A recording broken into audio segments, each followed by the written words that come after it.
Hello friends, मैं आप लोगों को इस लेक्चर में अल्कोहल, फिनॉल और ईथर के बारे में बताने वाली हूँ, जिसमें सबसे पहले मैं अल्कोहल का इंट्रोडक्शन पार्ट आपके सामने एक्सप्लेन करूँगी। मेरा लेक्चर हिंदी और इंग्लिश दोनों में होगा और ये स्पेशली एमपी बोर्ड स्टूडेंट्स के लिए बना रही हूँ मैं। और एक बेसिक लेक्चर है, ठीक है। तो गाइस प्लीज़ आप लोग इसको लास्ट तक देखें और समझ में आता है तो प्लीज़ इसको सब्सक्राइब भी करें, लाइक भी करें। ओके, सो गाइस मैं स्टार्ट करती हूँ अल्कोहल से। अल्कोहल होता क्या है? तो पहली चीज़ तो मैं ये बताना चाहूँगी, अल्कोहल एक ऑर्गेनिक कंपाउंड होता है जिसमें कम से कम एक हाइड्रोक्सी ग्रुप एल्काइल ग्रुप के कार्बन एटम से अटैच्ड होता है। अल्कोहल एक ऑर्गेनिक कंपाउंड होता है जिसमें कम से कम एक हाइड्रोक्सिल ग्रुप एल्किल ग्रुप के कार्बन एटम से अटैच्ड होता है, ठीक है। मीन्स कम से कम एक हाइड्रोक्सिल ग्रुप अटैच्ड होना ही चाहिए, OH ग्रुप जिसको आप लोग बोलते हो, ठीक है। For example like methanol, ethanol, propanol, butanol, ठीक है। यहाँ पर एग्जांपल मैंने इथेनॉल का दिया है क्योंकि सबसे ज़्यादा यूज़ होने वाला जो अल्कोहल होता है वो एथेनॉल ही होता है, ठीक है, जिसका फॉर्मूला होता है C2H5OH। उसके बाद टाइप्स होते हैं, तो मेनली 4 टाइप्स ऑफ अल्कोहल जाने जाते हैं।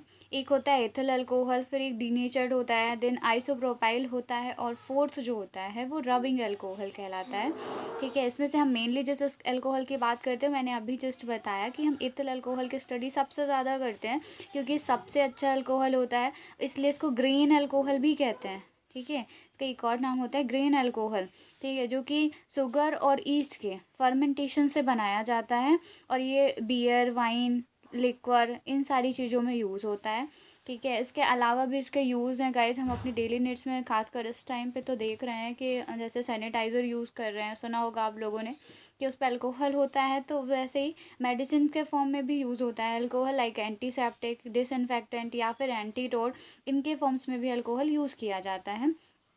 और इसके बाद इसके जो केमिकल है, मतलब सॉल्यूशन होता है, जो अल्कोहल है वो सॉल्यूशन के फॉर्म में होता है या नहीं होता है, वो चीज़ें बताई गई हैं।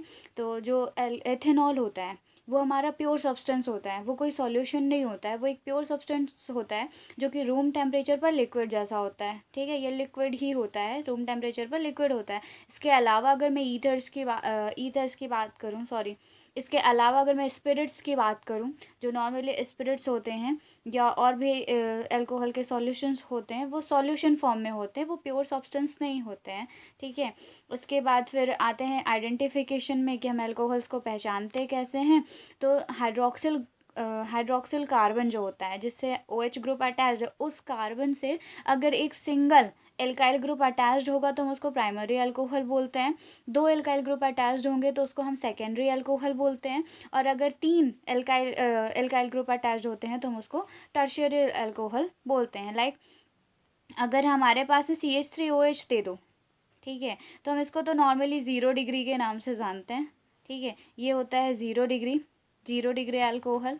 और अगर इसी कार्बन से अगर मैं एक अल्काइल ग्रुप अटैच कर दूँ लाइक CH3, तो ये हो जाएगा CH3CH2OH, और ये हमारा प्राइमरी अल्कोहल होता है। इसके बाद इसी CH2 से CH करके इस पर 2 CH3 ग्रुप लगा दिए जाएं तो ये हमारा सेकेंडरी अल्कोहल होता है। और इसी तरह अगर इस कार्बन के सारे हाइड्रोजन्स को रिमूव करके, मीन्स इस पर 3 CH3 ग्रुप अटैच कर दिया जाए या एल्किल ग्रुप अटैच कर दिए जाए तो ये टर्शियरी अल्कोहल कहलाता है। ओके गाइस, टर्शियरी अल्कोहल्स कहलाता है। इसके अलावा इस पर कुछ और प्रॉपर्टीज़ होती हैं। टर्शियरीज को हम 1 डिग्री, प्राइमरी को 1 डिग्री, 2 डिग्री, 3 डिग्री भी ऐसा पढ़ते हैं। वैसे जनरली इनका नाम तो प्राइमरी, सेकेंडरी एंड टर्शियरी ऐसा होता है, ठीक है, सेकेंडरी, टर्शियरी, ओके। इसके अलावा इसकी कुछ और भी प्रॉपर्टीज़ होती हैं जो मैं आप लोगों को बताने वाली हूँ। तो सबसे पहली चीज़ होती है सॉल्युबिलिटी। हमारे अल्कोहल्स की सॉल्युबिलिटी कैसी होती है?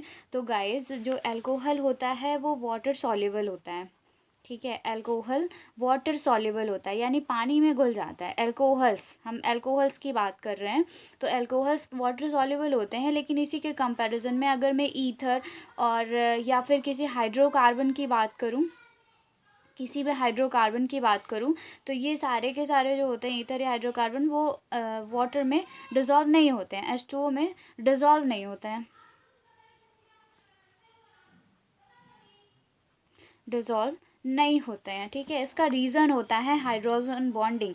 हमको पता है कि हम लोग हमेशा से पढ़ते आते हैं कि जिसमें हाइड्रोजन बॉन्डिंग होती है वो चीज़ें पानी में घुल जाती हैं, ठीक है, या वो चीज़ें घुलती हैं। तो क्योंकि अल्कोहल्स में हाइड्रोजन बॉन्डिंग होती है इसलिए सॉल्युबल होता है, ठीक है। बाकी में चाहे मैं ईथर्स की बात कर दूं या फिर हाइड्रोकार्बन की बात कर दूं तो वो सॉल्युबल नहीं होता है, सॉल्युबल इन वाटर, ठीक है। ये वाटर में सॉल्युबल होता है हमारा वाटर हाइड्रोजन बॉन्डिंग वाला। इसके अलावा हाइड्रोकार्बन या ईथर कोई भी सॉल्युबल नहीं